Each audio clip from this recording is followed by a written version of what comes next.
Joint family की पहली शादी में शहरी वर्सेस गांव की बहू का पहनावा। सुबह का समय था। घर में सारा परिवार एक साथ बैठा हुआ था। घर की बहुएं आरती और तुलसी ने बहुत ही अच्छी साड़ियां पहनी हुई थी। उन दोनों ने सिर पर पल्लू किया हुआ था।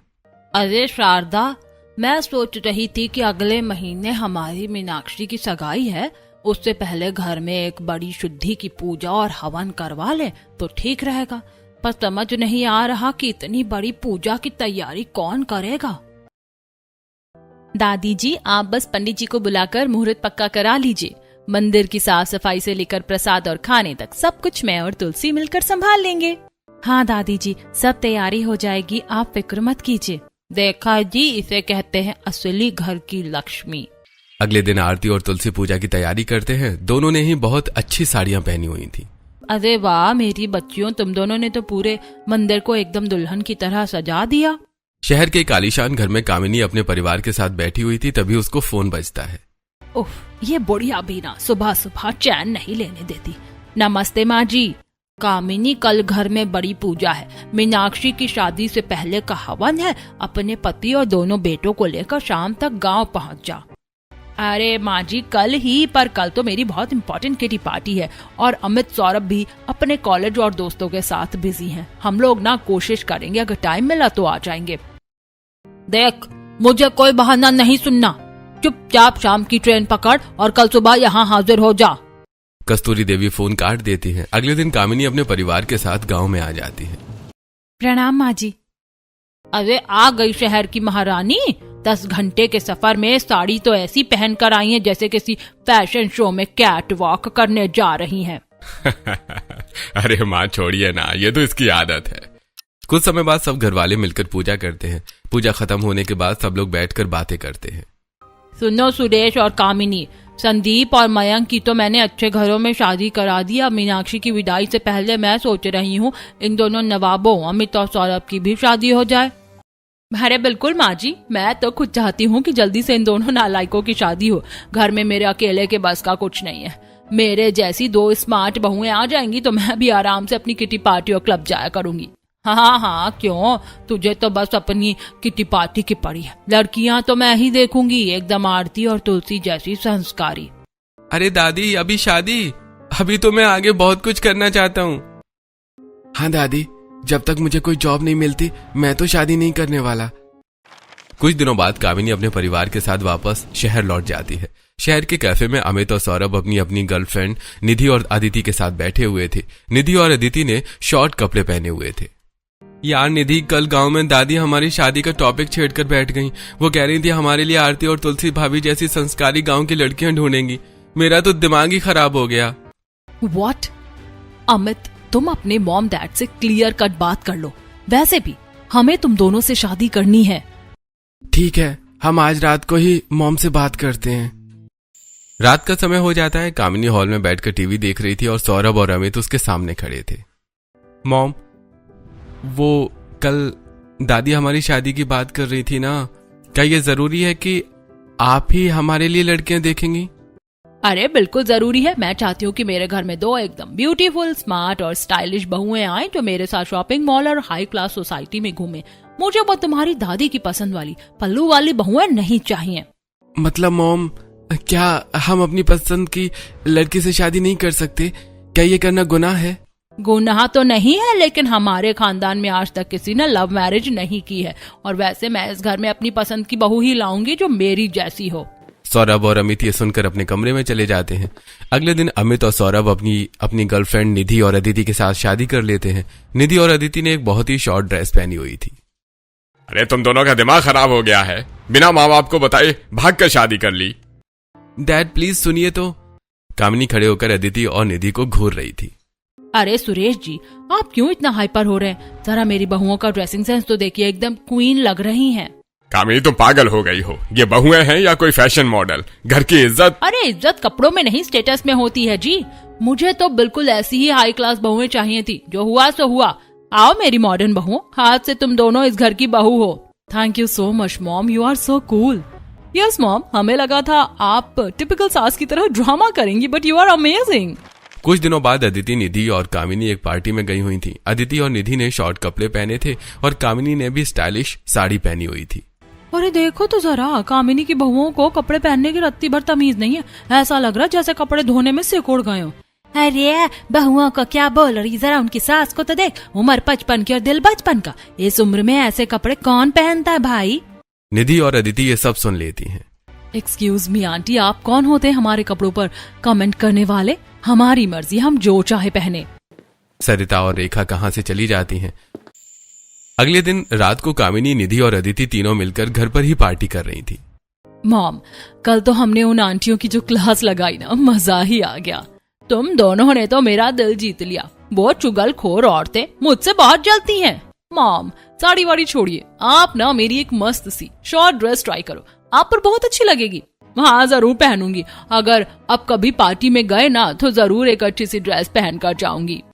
उधर गांव में मीनाक्षी को देखने के लिए लड़के वाले आए हुए थे। आरती और तुलसी ने अच्छी साड़ियां पहनी हुई थी और उन दोनों ने पल्लू किया हुआ था। मीनाक्षी ने भी अच्छा सूट पहना हुआ था। कस्तूरी जी, आपकी पोती तो साक्षात लक्ष्मी का रूप लग रही है। सूट सलवार में जो संस्कार दिखते हैं ना, वो शहर के कटे फटे कपड़ों में कहाँ। बिल्कुल सही कहा भाग्यवान। और जिस घर की भाभियां इतनी संस्कारी हों, उस घर की बेटी तो हीरा ही होगी। हमें ये रिश्ता मंजूर है। ये तो हमारी मीनाक्षी की किस्मत है बहन जी, जो आप जैसा घर मिला। तो फिर पंडित जी को बुलाओ और शादी का मुहूर्त निकलवाओ। कुछ समय बीत जाता है। एक दिन कस्तूरी देवी कामिनी को फोन करती हैं। कामिनी, मुझे पता चला कि तेरे दोनों नालायक बेटों ने अपनी मर्जी से किसी शहर की चमकियों से शादी कर ली और तूने मुझे भनक तक नहीं लगने दी। अरे नहीं माँ जी, वो मैं आपको बताने ही वाली थी। रहने दे, चोर की दाढ़ी में तिनका। वो शहर की तितुलियां क्या हमारे घर के रीति रिवाज समझेंगी? उन्हें तो पल्लू संभालना भी नहीं आता होगा। माँ जी, आप उन्हें गलत समझ रही हैं। मेरी बहुएं बहुत संस्कारी हैं। जब आप उन्हें देखेंगी ना तो खुद कहेंगी कि क्या हीरा बहुएं आई हैं। चल ठीक है, अब पछताए हो तो क्या, जब चिड़िया चुग गई खेत। जो हो गया सो हो गया। सुन, मीनाक्षी की शादी पक्की हो गई है। अगले हफ्ते शादी है। अपनी पूरी फैमिली और उन दोनों नई बहुओं को लेकर 2 दिन के अंदर गांव पहुंच जा। कोई बहाना नहीं सुनूंगी इस बार। जी माँ जी, हम आ जाएंगे। कामिनी फोन काट कर निधि और अदिति के पास जाती है। लड़कियों, पैक योर बैग्स, हमें मीनाक्षी की शादी के लिए गांव जाना है। दादी जी ने बुलाया है। ओह गॉड मॉम, गांव? वहाँ इतनी धूल, मच्छर और बोरियत होगी। मैं नहीं जा रही। मेरा भी मन नहीं है वहाँ जाने का। अरे बेवकूफो, दिमाग लगाओ। वहाँ पूरे गांव वाले आएंगे। तुम्हारे पास मौका है अपना फैशन और एटीट्यूड सबको दिखाने का कि तुम लोग क्या चीज। और सबसे बड़ी बात। क्या बात? दादी सास के पास गांव में बहुत प्रॉपर्टी है। अगर तुम दोनों ने वहां जाकर दादी सास को इम्प्रेस कर दिया तो वो खुश होकर प्रॉपर्टी का बड़ा हिस्सा तुम्हारे नाम कर देंगी। वाओ, फिर तुम पक्का चलेंगे। हमारी भी कोई ननद नहीं है। हम शादी में फुल एंजॉय करेंगे और अपना सारा डिजाइनर कलेक्शन वहीं पहनेंगे। 2 दिन बाद कामिनी की फैमिली गांव में पहुंच जाती है। निधि और अदिति ने बहुत शॉर्ट ड्रेस पहनी थी। कामिनी ने भी स्टाइलिश साड़ी पहनी हुई थी। वहीं आरती और तुलसी साड़ी पहनकर उनके अच्छे से स्वागत करती है। नमस्ते चाची जी। अरे बाप रे बाप, हे राम, कामिनी, तेरी इन बहुओं के कपड़े रास्ते में चूहों ने कुतर दिए क्या, या किसी लुटेरे ने कपड़े लूट लिए? मुझे तो समझ नहीं आ रहा कि इन्होंने कपड़े पहने भी है या नहीं। ओहो माँ जी, आप भी ना अभी तक उसी बैलगाड़ी वाले जमाने में जी रही हैं। जमाना बुलेट ट्रेन का आ गया है। इसे फैशन कहते हैं। फैशन मेरी बहुएं शहर की सबसे स्टाइलिश लड़कियां हैं, कोई गांव की गवार नहीं। हे भगवान, ये शादी में आई है या तमाशा करने? कामिनी निधि और अदिति को लेकर एक बड़े से गेस्ट रूम में आ जाती है। लिसन गर्ल्स, दादी सास थोड़ी खड़ूस है, लेकिन हमें उनका दिल जीतना है। इसीलिए शादी में जितना भी काम हो, तुम दोनों कोशिश करना कि तुम सारा काम हैंडल कर सको। काम मॉम, हमसे ये झाड़ू पोछा नहीं होगा। अरे झाड़ू पोछा नहीं करना है, बस दादी के सामने काम करने का दिखावा करना है। उन दोनों गांव वाली बहुओं आरती और तुलसी के सामने खुद को बेस्ट साबित करना है। सबको लगना चाहिए कि तुम दोनों उनसे ज्यादा स्मार्ट और मेहनती हो, तभी तो प्रॉपर्टी हमारे हाथ आएगी। डोंट वरी मॉम, हम दादी जी को ऐसा मक्खन लगाएंगे कि वो अपनी सारी प्रॉपर्टी हमारे नाम कर देंगी। उन गांव वाली भाभियों को तो हम ऐसे ही पीछे छोड़ देंगे। अगली सुबह निधि और अदिति डिजाइनर कपड़े पहनकर कस्तूरी देवी के पास जाती हैं। दादी जी, हम जानते हैं हमने बिना बताए शादी करके गलती की है, बट हम अपनी गलती सुधारना चाहते हैं। मीनाक्षी दीदी की शादी है, हम इसे एकदम मेमोरेबल बनाना चाहते हैं। यस दादी जी, प्लीज हमें भी काम करने का मौका दीजिए। आखिर हम भी तो इस घर की बहुएं हैं ना। रहने दो मेम साहब, ये साड़ी पहनकर तो तुम दोनों ऐसे चल रही हो जैसे कांच के टुकड़ों पर चल रही हो। हमारी आरती और तुलसी है ना, वो सब कर लेंगी। प्लीज दादी जी, एक चांस तो दीजिए। चलो ठीक है, पर कान खोल कर सुन लो, जो मैं काम बोलूंगी वही करोगी, और आपस में ये सास बहू और साजिश वाला नाटक नहीं होना चाहिए, समझी? अगले दिन आरती और तुलसी अच्छी साड़ियां पहनकर आराम से बैठकर मसाले पीस रही थी। तभी निधि और अदिति वहां आती है। दोनों ने शॉर्ट ड्रेस पहनी हुई थी। अरे ओ शहर की परियों, खड़ी क्या हो, बैठो और अपनी जेठानियों के साथ मसाले पिसवाओ। व्हाट, ये पत्थर वाला मिक्सर? इससे तो हमारे नील्स और हाथ खराब हो जाएंगे। हाथ खराब होंगे या काम चोरी बाहर आएगी, चुपचाप बैठो। अदिति और निधि नीचे बैठने की कोशिश करते हैं, लेकिन वो अनकंफर्टेबल होकर बैठ नहीं पाती। रहने दीजिए निधि जी, आपसे नहीं होगा। ये काम इन कपड़ों में नहीं, आराम वाले कपड़ों में होता है। आप लोग रेस्ट कर लीजिए। थैंक गॉड, वैसे भी इस पत्थर से मसाले पीसना हमसे नहीं हो पाता। दोनों वहां से चली जाती हैं। अगली सुबह आरती और तुलसी अच्छी साड़ियां पहनकर पानी भरने जा रही थी। तभी निधि और अदिति वहां हील्स और शॉर्ट ड्रेस पहनकर आ जाती हैं। अरे भाभियों, दादी ने बोला है आज हम भी आपके साथ कुएं से पानी लाएंगे। अरे नहीं देवरानी जी, वहाँ कुएं के पास बहुत कीचड़ होता है, आप इन ऊंची सैंडलों में गिर जाएंगी। ओ प्लीज तुलसी भाभी, हम क्लब में 6 इंच हील्स पहनकर डांस करते हैं, ये कुआं क्या चीज है? दोनों मटका लेकर कुएं तक पहुंच तो जाती हैं, लेकिन जब पानी लेकर वापस आती हैं तो उनका बैलेंस बिगड़ता है और पानी के मटके गिर जाते हैं। पास में ही कस्तूरी देवी बैठी थी, वो पूरी गीली हो जाती हैं। मर गई रे, ये क्या कर दिया? सुबह सुबह नहाई थी, फिर से गीला कर दिया तुम दोनों ने। सत्यानाश हो तुम्हारा, ठीक से कुछ करना ही नहीं आता तुम दोनों को। सॉरी दादी, वो मेरी हील। मुझे कुछ नहीं सुनना, अब जाओ यहाँ से दोनों की दोनों। निधि और अदिति वहां से चली जाती हैं। दोपहर का समय हो जाता है। मीनाक्षी अपने कमरे में थी। मीनाक्षी, चल बाजार चलते हैं, तेरी शादी की शॉपिंग का बहुत सामान लेना है। एक्सक्यूज मी आरती भाभी, शॉपिंग और आपको क्या पता आजकल क्या ट्रेंड चल रहा है। मीनाक्षी को हम लेकर जाएंगे शहर के बेस्ट मॉल में। हम गांव की हैं तो क्या हुआ, हमें कपड़ों की पहचान नहीं? शादी के कपड़े तो हम ही दिलाएंगे। बस ये महाभारत बंद करो। वैसे शहर की बहुओं की बात में दम तो है। चलो इस बार शॉपिंग की जिम्मेदारी इन शहर की मेम साहबों को देती हूँ, देखती हूँ क्या तीर मार कर लाती है। यस, डोंट वरी दादी, हम मीनाक्षी के लिए बहुत अच्छी शॉपिंग करेंगे। रात का समय हो जाता है। आरती और तुलसी किचन में खाना बना रही थी। तभी निधि और अदिति शॉर्ट ड्रेस पहनकर वहां आती हैं। दोनों खाना बनाने लगती हैं। ओह गॉड, मेरी आंखों में जलन हो रही है और ये बैठना कितना अनकंफर्टेबल है। अदिति सब्जी काटते काटते अपनी उंगली काट लेती है। मॉम, मेरा हाथ कट गया। अरे संभल के अदिति जी, देखो कपड़े वो पहनने चाहिए जो शरीर को आराम दे, तमाशा ना बनाए। जब कपड़ों में ही ध्यान अटका रहेगा तो काम कैसे होगा? आप हमें ज्ञान मत दीजिए भाभी, हमारे कपड़े एकदम परफेक्ट है, या आपका किचन ही बहुत बेकार है। अगले दिन सुबह निधि और अदिति बोर हो रही थी, इसलिए वो शॉर्ट ड्रेस पहनकर ही गांव के मंदिर में चली जाती है। अरे ये क्या पहनकर भगवान के दरबार में आ गई तुम दोनों? कोई शर्म हया है कि नहीं है? हाय राम, ये तो रघुवीर जी की शहर वाली बहुएं हैं, न लाज न शर्म, मंदिर को भी पब समझ लिया है इन्होंने। हेलो आंटी, भगवान कपड़े नहीं दिल देखते हैं। आप लोग अपने काम से काम रखिए ना, हमें जज मत कीजिए। ये बोलकर अदिति और निधि वहां से चली जाती हैं। दोनों जाकर गांव में घूमने लगते हैं। अरे क्या बात है, शहर की मेम साहब गांव की हवा खाने आई है क्या इन छोटी कपड़ों में? Shut up. बात बहुत बढ़ जाती है। सुमित बदतमीजी पर उतर आता है। तभी पीछे से आरती और तुलसी आती है। ए सरपंच के बेटे, अपनी जुबान पर लगाम रख, नहीं तो तू बचेगा नहीं। सुमित वहां से चला जाता है। देखो देवरानियों, ये गांव है, शहर नहीं। यहाँ पहनावे की एक मर्यादा होती है, आप लोगों को ये समझना चाहिए। आप हमें मत सिखाइए तुलसी भाभी, गलती उस लड़के की सोच की है, हमारे कपड़ों की नहीं। हम किसी के लिए अपना स्टाइल चेंज नहीं करेंगे। निधि और अदिति ये बोलकर वहां से चली जाती हैं। अगली सुबह हल्दी की रस्म थी। आरती और तुलसी अच्छी साड़ी पहने हुए घर की डेकोरेशन कर रही थी। वहीं अदिति और निधि शॉर्ट ड्रेस पहने हुए मीनाक्षी के कमरे में खड़ी थी। निधि भाभी, ये कैसी ड्रेस है? इसमें तो आधी टांगे और कंधे दिख रहे हैं। मैं पूरे गांव और रिश्तेदारों के सामने ये पहनकर हल्दी में कैसे बैठूंगी? मुझे ये ड्रेस अच्छी नहीं लग रही है। कम ऑन मीनाक्षी, ये लेटेस्ट डिजाइनर आउटफिट है, तुम इसे पहनोगी तो एकदम हॉट लगोगी। गांव वाले तो देखते रह जाएंगे। अरे मोरी मैया, ये क्या है? अरे ये कपड़ा है या किसी चिड़िया का उजड़ा हुआ घोंसला? दादी, ये फैशन है। आग लगे इस फैशन को, ऊंची दुकान और फीका पकवान वाली बात है ये तो। अरे मेरी पोती की हल्दी है, कोई शहर की पार्टी नहीं जो ये चिंदी भर कपड़े पहनकर बैठेगी। तुम दोनों से तो कोई काम करवाना ही मेरी सबसे बड़ी भूल थी। दादी सही कह रही है, आप लोगों को कुछ लेना नहीं आता। ये ड्रेस बहुत बकवास है, अब मैं क्या पहनूंगी हल्दी में, मेरी तो पूरी रस्म खराब हो गई। तभी आरती और तुलसी कमरे में आती हैं। आरती के हाथ में एक बहुत ही खूबसूरत ड्रेस थी। अरे हमारी प्यारी गुड़िया, रो क्यों रही है? जब तक तेरी ये गांव वाली भाभियां जिंदा है, तेरी कोई रस्म खराब नहीं होगी। ये देख, तेरा हल्दी की अच्छी वाली ड्रेस। वाह आरती भाभी, ये तो बहुत प्यारी है। पर आपको कैसे पता चला कि मुझे ड्रेस की जरूरत पड़ेगी?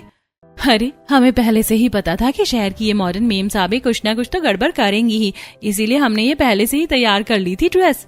जीती रहो मेरी बच्चियों, इसे कहते हैं समझदारी। और एक ये शहर की परियां हैं, अकल के नाम पर दिमाग में बस नेल पॉलिश भरी है। निधि और अदिति गुस्से में वहां से चली जाती हैं। कुछ समय बाद आंगन में हल्दी की रस्म चल रही थी। मीनाक्षी पीली ड्रेस में बहुत सुंदर लग रही थी। आरती और तुलसी ने पीली साड़ियां पहनी हुई थी। वहां निधि और अदिति ने एकदम शॉर्ट ड्रेस पहनी हुई थी। आओ शहर वाली बहुओं, तुम भी अपनी ननद को हल्दी लगाओ और थोड़ी हल्दी हम तुम्हें भी लगा देते हैं। नो नो नो चाची जी, दूर रखिए इस पीले पेस्ट को, इससे हमारी स्किन को एलर्जी हो जाएगी। हम तो अपने लिए मार्केट से स्पेशल ऑर्गेनिक हल्दी लाए हैं, हम तो बस यही लगाएंगे। हाय राम, देख रही हो शारदा कैसे कपड़े पहने, और न करे देखो महारानियों के हल्दी से एलर्जी है, पर पूरे गांव को अपनी टांगे दिखाने में कोई एलर्जी नहीं। अरे छोड़ इन नकचड़ी बहुओं को, हम तो अपनी हल्दी की रस्म करते हैं। हल्दी के बाद मीनाक्षी कमरे में छुपकर अपने होने वाले पति विनीत से फोन पर बात कर रही थी। हाँ विनीत, हल्दी तो बहुत अच्छी। तभी निधि और अदिति वहां आती हैं और मीनाक्षी के हाथ से फोन छीन लेती हैं। हेलो जीजा जी, लिसन, शादी के बाद हमारी मीनाक्षी को किसी बोरिंग जगह मत ले जाना। हनीमून के लिए पेरिस की टिकट बुक कर लो, और हाँ, इसे घर के काम मत करवाना। एग्जैक्टली, जोरू का गुलाम बनकर रहना विनीत जी। विनीत को ये सब अच्छा नहीं लगता और वो फोन काट देता है। क्या भाभी, आपने क्या बोल दिया? देखो उसने फोन काट दिया, वो गुस्सा हो गया। मीनाक्षी गुस्से में दूसरे कमरे में चली जाती है। अगले दिन संगीत की रस्म थी, जिसकी सारी तैयारियां अदिति और निधि करती हैं। उन्होंने बहुत चमकीली डेकोरेशन की थी और वो बहुत उल्टे सीधे गानों पर डांस कर रही थी, शॉर्ट ड्रेस पहनकर। अरे कान के पर्दे फट जाएंगे, ये कौन सा शोर लगा रखा है? माँ जी, ये हमारी मीनाक्षी का संगीत है या शहर का नाइट क्लब? गांव वाले सब थू थू कर रहे हैं। अरे आप लोग चिल कीजिए ना, इसे ही तो मॉडर्न संगीत कहते हैं। तभी मीनाक्षी रोते हुए अपने कमरे से बाहर आती है। उसने जो ड्रेस पहनी है वो जगह जगह से कटी फिटी थी। हे भगवान, अब ये क्या भला पहना दी मेरी पोती को। भाभी, आप लोगों को कुछ भी खरीदना नहीं आता क्या? ये जगह जगह से फटी हुई है, मैं जोकर लग रही हूँ इसमें। अरे मीनाक्षी, ये फटी हुई नहीं है, इसे हॉलीवुड वाला ट्रेंड कहते हैं, ये फैशन है बेबी। बाहर में गया आपका हॉलीवुड, आपने मेरी पूरी संगीत की रस्म को कचरा कर दिया। बंद करो ये तमाशा। जिन औरतों को खुद पूरे कपड़े पहनने की तमीज नहीं, वो मेरी पोती को क्या कपड़े पहनाएंगी? सब लोग निधि और अदिति को उल्टा सीधा सुनाने लगते हैं। तभी तुलसी और आरती वहां आती हैं। दोनों ने बहुत अच्छी साड़ियां पहनी हुई थी।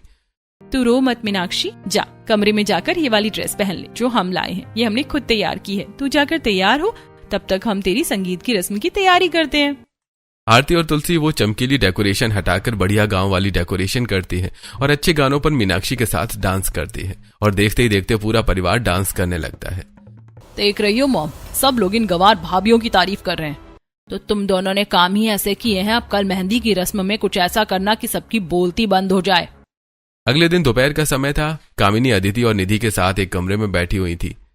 देखो निधि अदिति, मैं मानती हूँ कि तुम लोग मॉडर्न हो, पर ये गांव है और यहाँ के लोग बहुत अलग हैं। सब तुम्हारे इन छोटे कपड़ों को लेकर कानाफूसी कर रहे हैं। तुम ऐसा करो, अब थोड़ा अच्छे कपड़े पहनो जो सबको अच्छे लगे। मोहम प्लीज, लोगों का काम है कहना। हम इन गांव वालों की वजह से अपना स्टाइल और कंफर्ट थोड़ी ही छोड़ देंगे। उन्हें जो बोलना है बोलने दीजिए, हम तो वही पहनेंगे जो हमें कूल लगेगा। एग्जैक्टली मॉम, हम तो सबको अपना स्टाइलिश फैशन दिखाएंगे। तुम लोग समझ नहीं रही हो, माँ जी का पारा वैसे ही हाई रहता है। मॉम चल, हम सब संभाल लेंगे। शाम का समय हो जाता है। आंगन में मेहंदी की तैयारी चल रही थी। अरे ओ बहुओं सुनो, कल मीनाक्षी की मेहंदी की रस्म है। अब ये बताओ कि मेहंदी कौन तैयार करेगा? बाजार वाली नकली मेहंदी नहीं चलेगी, असली मेहंदी लगाई जाएगी। दादी जी, मैं और तुलसी सब देख लेंगे। हम अभी मेहंदी पीसने की तैयारी कर देते हैं। वेट अ मिनट दादी जी, इस बार मेहंदी हम तैयार करेंगे। हमारे पास शहर का एक सीक्रेट फॉर्मूला है जिससे मेहंदी का रंग एकदम अच्छा निकल कर आता है। हम इसे बेस्ट तरीके से करेंगे। हाँ दादी जी, हम कमाल कर देंगे। चलो ठीक है, देखती हूँ क्या कमाल करती हैं शहर वाली बहुएं। डोंट वरी दादी जी, हम कमाल कर देंगी। कुछ समय बाद मेहंदी की रस्म शुरू हो जाती है। निधि और अदिति शॉर्ट ड्रेस पहनकर मीनाक्षी को मेहंदी लगा रही थी। भाभी मेरे हाथों में बहुत जलन हो रही है, ऐसा लग रहा है जैसे किसी ने मिर्ची लगा दी हो, बहुत तेज जल रहा है। ये क्या अनर्थ कर दिया, अरे कैसी मेहंदी घोली है तुम लोगों ने, बेचारी बच्ची के हाथ जल रहे हैं। दादी हमने तो बस उसमें थोड़ा सा केमिकल और खुशबू मिलाई थी ताकि मेहंदी बहुत अच्छी लगे, हमें नहीं पता था ऐसा होगा। सॉरी दादी, हम तो बस अच्छा करना चाहते थे। अच्छा करने के चक्कर में बच्ची की शादी का सत्यानाश कर दिया। मीनाक्षी रो रही थी, तभी आरती और तुलसी अच्छी साड़ियां पहनकर एक कटोरी में ठंडी पिसी हुई ताजा मेहंदी लेकर आती है। मीनाक्षी डरो मत, ये लो हमने अभी मेहंदी पीसकर तैयार की है, ये एकदम ठंडी है, इससे जलन तुरंत ठीक हो जाएगी। आरती मीनाक्षी के हाथों पर वो ताजा मेहंदी लगाती है। शुक्र है भाभी आप लोग ना होते तो आज मेरा हाथ ही जल जाता, ये मेहंदी कितनी अच्छी और ठंडी है। देखा, असली हुनर तो मेरी आरती और तुलसी के पास है, तुम लोग तो बस कपड़े छोटे पहनना और बातें बड़ी करना जानती हो। शाबाश आरती तुलसी। दादी जी ये तो हमारा फर्ज है। अगले दिन सुबह निधि और अदिति अपने कमरे में बहुत गुस्से में बातें कर रही थी। निधि, ये गांव वाली बहुएं कुछ ज्यादा ही बन रही हैं, हमें इन्हें नीचा दिखाना ही होगा वरना दादी हमें कभी घास नहीं डालेंगी। मेरे पास एक प्लान है, देखना कल आरती और तुलसी के साथ क्या होता है। थोड़ी देर बाद निधि और अदिति आंगन में आती हैं और रोने लगती हैं। दादी जी अनर्थ हो गया, मेरी 50,000 की मेकअप किट गायब है, मुझे पक्का यकीन है कि इन गांव वाली बहुओं ने ही चुराई है। हाँ माँ जी, निधि सही कह रही है, आरती और तुलसी कल इनके कमरे में सफाई कर रही थी, जरूर इन्होंने ही चोरी की होगी। जुबान संभाल के कामिनी, मेरी बहुएं ऐसी नहीं हैं। तभी मीनाक्षी वो मेकअप किट लिए वहाँ आती है। हो शहर वाली भाभियों, ये लो अपनी किट, ये आपके कमरे में बैठ के नीचे मिली है, शायद जानबूझकर छिपाई गई थी ताकि मेरी आरती और तुलसी भाभी को फंसा सको। वो शायद गिर गई होगी। गिर नहीं गई थी, छुपाई गई थी, आप लोग बस जलती हो क्योंकि सब आरती और तुलसी भाभी की तारीफ करते हैं। कामिनी, ये क्या संस्कार दिए हैं तूने अपनी बहुओं को। सॉरी माँ जी। कुछ समय बीत जाता है और रात हो जाती है। अदिति और निधि कस्तूरी देवी के पास आती हैं जो कि अपने कमरे में लेटी हुई थी। दादी जी हमें माफ कर दीजिए, हम तो बस आपका अटेंशन चाहती थी। हाँ दादी जी, अब हम सब ठीक कर देंगे, शादी वाले दिन जो केटरिंग का काम है वो हमें दे दीजिए, हम शहर के बेस्ट शेफ बुलाएंगे, एकदम मस्त खाना बनेगा। चलो ठीक है, केटरिंग तुम देख लो, पर याद रखना अगर कुछ गड़बड़ हुई तो मुझसे बुरा कोई नहीं होगा, बाकी काम आरती और तुलसी ही करेंगी। थैंक यू दादी जी। निधि और अदिति कस्तूरी देवी के पैर दबाने लगती हैं। दादी जी एक बात पूछनी थी, वो आपकी गांव वाली जमीन का क्या होगा। हम सोच रहे थे कि हम शहर में अपना बिजनेस शुरू करना चाहते हैं, अगर थोड़ी मदद मिल जाती तो। अच्छा, तो ये पैर इसलिए दबाए जा रहे थे, लालच बुरी बला है बहुओं, तुम्हारी सास तो शहर में रहती है ना, वहीं से लो जमीन। मेरी जमीन तो मेरी उन बहुओं के लिए है जो यहाँ रहकर मेरी सेवा करती हैं। दादी जी हम भी तो आपकी बहुएं हैं। बहुएं हो तो बहुओं की तरह रहो, बंदरिया बनकर नहीं। अब जाओ यहाँ से, मुझे सोने दो। निधि और अदिति वहां से चली जाती हैं। अगले दिन शादी थी। निधि और अदिति शादी वाले कपड़े लेने गई थी, लेकिन दोनों परेशान होकर लौटती हैं। दादी जी बहुत बड़ी प्रॉब्लम हो गई है, वो टेलर की दुकान बंद है जहाँ हमने मीनाक्षी का डिजाइनर लहंगा सिलने को दिया था। क्या? अरे ओ कल मुहियों, वो टेलर एक नंबर का झूठा है, मैंने मना किया था उसे काम देने से। अब मेरी पोती क्या पहनेगी अपनी शादी में। मीनाक्षी अपने कमरे में रो रही थी, तभी वहां पर निधि और अदिति आती हैं। डोंट क्राई मीनाक्षी, हम लहंगा ऑनलाइन ऑर्डर कर देते हैं। रहने दीजिए निधि जी, ये कोई पिज्जा डिलीवरी नहीं है जो 30 मिनट में आ जाएगी। ये देख मीनाक्षी, हमें पता था ये शहर वाली भाभियां कुछ ना कुछ तो गड़बड़ करेंगी, इसीलिए हमने तेरे लिए शादी का लहंगा पहले से ही तैयार करके रखा था। वाह तुलसी भाभी, बहुत प्यारा है। चल अब जल्दी से तैयार हो जा। बाहर आंगन में कस्तूरी देवी बहुत टेंशन में थी, तभी अदिति और निधि वहां आती हैं। अरे ओ शहर की परियों, खाने वाने का क्या हुआ? वो तुम्हारा शहर वाला केटरर कहाँ रह गया? दादी जी बस आते ही होंगे, मैं अभी उन्हें कॉल करती हूँ। अदिति फोन लगाती है। हेलो मिस्टर शर्मा, आप लोग कहाँ हैं? बारात आने वाली है। बारात? मैडम आपने तो कल का बोला था, आज का तो आपने बोला ही नहीं था। आज मेरी टीम तो दूसरी शादी में बिजी है। फोन कट जाता है। माँ डाला रे, मेरी पोती की शादी का सत्यानाश कर दिया इन कलमुहियों ने। आज तो इन शहरियों ने हमारी नाक ही कटवा दी। देख लिया कामिनी, ये है तेरी शहर वाली बहुएं, जब जिम्मेदारी उठाई नहीं जाती तो लेती क्यों हैं? तुम दोनों ने मेरी इज्जत मिट्टी में मिला दी। मैंने कहा था ना कि काम ढंग से करना। मॉम हमसे गलती हो गई। तभी आरती और तुलसी वहां आती हैं। दादी जी आप बीपी मत बढ़ाइए, खाना बन रहा है। खाना बन रहा है? कौन बना रहा है? दादी जी पास वाले जमींदार जी के घर हलवाई खाना बना रहा है। सच में? पर तुमने हलवाई कब बुलाया? जिस दिन ये शहर वाली मेम साहब फोन पर कल की डेट बुक कर रही थी हमने सुन लिया था, पर हमने कुछ बोला नहीं, वरना ये सोचती कि हम इनसे जलते हैं, इसीलिए हमने पहले ही अपने गांव वाले हलवाई को बुक कर लिया था। जीती रहो मेरी बच्चियों, तुम दोनों ने तो आज मेरे खानदान की इज्जत बचा ली। आरती और तुलसी जमींदार के यहाँ खाने की व्यवस्था देखने आती हैं। वहीं पास में महेश और राजू खड़े होकर धीमे धीमे बातें कर रहे थे। देख, आज सही मौका है खेल चमकाने का, हम बहुत पैसे वाले हो जाएंगे एक ही बार में। आरती और तुलसी ये सुन लेती हैं, लेकिन वो इस बात पर ध्यान नहीं देती। भाभी चलो ना, वो हलवाई बुला रहा है। रात का समय हो जाता है। निधि और अदिति तैयार होकर आती हैं। उन्होंने बहुत ही चमकीली शॉर्ट ड्रेस पहनी हुई थी। अरे राम, ये क्या भूतनी बनकर आ गई हो तुम दोनों? ये शादी है या कोई मदारी का खेल? तभी आरती और तुलसी मीनाक्षी को लेकर आती हैं। आरती और तुलसी ने बहुत ही खूबसूरत साड़ियां पहनी हुई थी।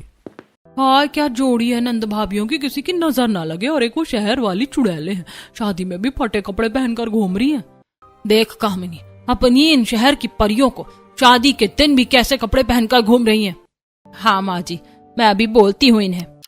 आरती और तुलसी बारातियों को पानी दे रही थी। निधि और अदिति भी उन्हें देखकर बारातियों को पानी देने लगती हैं। अरे भाई, ये कैसा पहना हुआ है? शादी ब्याह का घर है, कोई तमीज ही नहीं है। इन्हें तो शादी में क्या पहना जाता है और क्या नहीं यही नहीं पता है। सच में इन दोनों को कपड़े पहनने की कोई तमीज नहीं है। एक्सक्यूज मी, अपनी सोच को अपडेट कीजिए, इसे फैशन कहते हैं। आप लोग गांव वाले हैं ना, कभी नहीं सुधरेंगे। हम आपको पानी सर्व कर रहे हैं और आप हमारे कपड़ों पर कमेंट कर रहे हैं। So cheap. आप दोनों की हिम्मत कैसे हुई मेरे फूफा जी और बुआ जी से ऐसा बात करने की? हल्दी वाले दिन भी आपने फोन पर मुझसे बदतमीजी की थी। मैं ये बदतमीजी बिल्कुल नहीं करूंगा। ओह प्लीज विनीत, आप भी इन्हीं की तरह हो। ये क्या बदतमीजी है? हम यहाँ शादी करने आए हैं, बेइज्जती करवाने नहीं। माफ कर दीजिए, ये शहर की हैं, इन्हें यहाँ के रिवाज नहीं पता। आप लोग प्लीज गुस्सा थूक दीजिए। आरती सबको शांत करवाती है। तुम दोनों ने मेरी इज्जत का फालूदा बनाकर रख दिया। जब से आई हो बस मेरी नाक कटवा रही हो। मैंने तो पहले ही कहा था, बोया पेड़ बबूल का तो आम कहाँ से होए। शादी शुरू हो जाती है। तभी राजेश जी हड़बड़ाते हुए आते हैं। अरे गजब हो गया, कमरे में तो लाल संदूक था, वो टूटा पड़ा है। मीनाक्षी के गहने गायब हैं। क्या गहने गायब हैं? अरे जब तक गहने नहीं आएंगे तब तक ये फेरे नहीं होंगे। मुझे तो लगता है कि आप लोग झूठ बोल रहे हैं। पापा सही कह रहे हैं। मुझे पता है ये काम इन शहर वाली बहुओं का ही है। हाँ माँ जी, इन्हीं दोनों ने चुराए होंगे। नहीं दादी जी, कसम से हमने ऐसा कुछ नहीं किया, प्लीज हम पर विश्वास कीजिए। मुझे यकीन है तुम दोनों ने ही चोरी की है और तुम्हें इसकी सजा जरूर मिलेगी। तभी आरती और तुलसी रमेश और राजू को पकड़कर वहां लाती हैं। आरती के हाथ में गहनों की पोटली थी। दादी जी, निधि और अदिति ने कोई चोरी नहीं की है, असली चोर ये दोनों हैं। जब हम जमींदार के यहाँ गए थे तब हमने इन्हें चोरी की प्लानिंग करते सुना था, लेकिन तब इतना ध्यान नहीं दिया था। लेकिन जैसे ही चोरी की बात हुई तब हम समझ गए कि चोरी किसने की है। भाभी, आपने हमें बचा लिया। हमने आपके साथ इतना बुरा किया, फिर भी आपने हमें सपोर्ट किया और हमारी मदद की। थैंक यू भाभी। अरे हम एक ही घर की बहुएं हैं, कपड़े और सोच अलग हो सकती है, पर परिवार तो एक ही है ना। निधि और अदिति सबसे माफी मांगती हैं और उन्हें माफ कर देते हैं सब। फिर दोनों अपने कमरे में जाती हैं और कुछ देर बाद अच्छी साड़ी पहनकर पल्लू करके बाहर आती हैं। अरे ये मेरी शहर वाली बहुएं, आज तो एकदम चांद का टुकड़ा लग रही हो। देर आए पर दुरुस्त आए। हमें माफ कर दीजिए भाभी, हमने मॉडर्न बनने के चक्कर में रिश्तों की कद्र नहीं की। हम दोनों को अपनी गलती का एहसास है। हमें इतने मॉडर्न कपड़े नहीं पहनने चाहिए थे।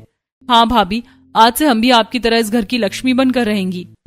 पूरा परिवार एक साथ मिलकर मीनाक्षी की शादी एंजॉय करते हैं। क्या आपके घर या रिश्तेदार में भी कोई ऐसी बहू है जो अपने मॉडर्न कपड़ों और स्टाइल के चक्कर में काम बिगाड़ती है और दूसरी संस्कारी बहू को सबको संभालना पड़ता है? हमें कमेंट करके ये जरूर बताइए।